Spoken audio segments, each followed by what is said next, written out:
Okay, my people, make una no vex so say we dey take our time to explain this thing well well. Abeg make una no vex. And if you dey enjoy the training, kindly hit the subscribe button and the like button. Abeg do this so that it go motivate us to do more and more of these training videos.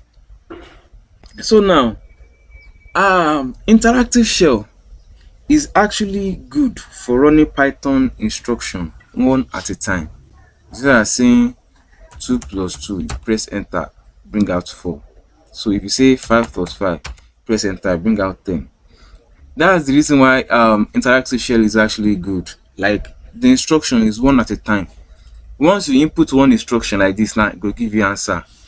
If I say print, if I type in print kalam and I enter, it go print kalam. So that's the function of interactive shell. But file editor, on the other hand, this one e good say it make you input plenty instruction. If you type 2 plus 2, you press enter. You say 4 plus 4, press enter. You no go do anything. But because this one now, as they press enter, im go dey give you another line make you write on top. And the reason we say as e dey like that, then it is designed to have a lot of instructions, which can be called a source code.